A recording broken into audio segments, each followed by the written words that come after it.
ஒரு நிமிடம் ஒரு மருத்துவம்.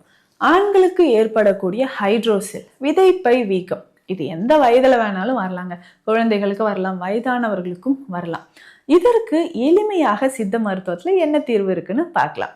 நான் உங்கள் டாக்டர் நித்யா, சித்த மருத்துவர்.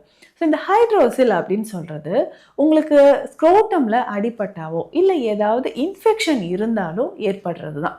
பெரும்பாலும் இது ஏற்பட்டுச்சுன்னா உங்களுக்கு ஸ்க்ரோட்டமை சுற்றி ஒரு சாக் மாதிரி இருக்கும், விதைப்பை அப்படின்னு சொல்கிறோம்.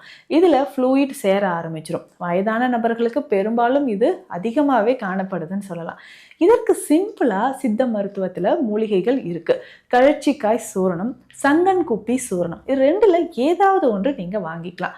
இதுக்கு பெஸ்ட்டு அப்படின்னு பார்த்தோம்னா சங்கன் குப்பி சூரணம் பயன்படுத்தலாம். ஏன்னா உடலில் தேவையற்ற நீரை வெளியேற்றுவதற்கு இந்த மூலிகை ரொம்ப ரொம்ப சிறந்தது. அதே மாதிரி தான் கழச்சிக்காய் சூரணமும் நம்ம பயன்படுத்தலாம். இந்த ரெண்டு மருந்தில் ஏதாவது ஒன்று வாங்கிக்கோங்க. ஒரு அரை டீஸ்பூன் அளவுக்கு எடுத்து பாலில் கலந்து 2 வேளை நம்ம சாப்பிட்டுக்கிட்டே வரணும். ஒரு 15லேருந்து 20 நாட்கள் நீங்கள் தொடர்ந்து பயன்படுத்தணும். குழந்தைகளுக்கும் இந்த பிரச்சனை நிறைய பேருக்கு இருக்குது இல்லையா? ஸோ இவர்களுக்குமே இந்த சூரணத்தை ஒரு 3 சிட்டிகை அளவு பாலில் கலந்து ஒரு வேளை குழந்தைகளுக்கு கொடுக்கலாம்.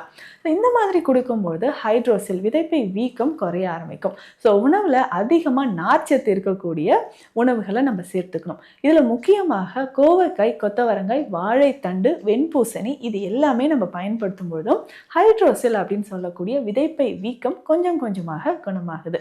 இந்த மாதிரி பயனுள்ள மருத்துவ தகவல்களுக்கு நம்ம பேஜை ஃபாலோ பண்ணுங்க. நன்றி.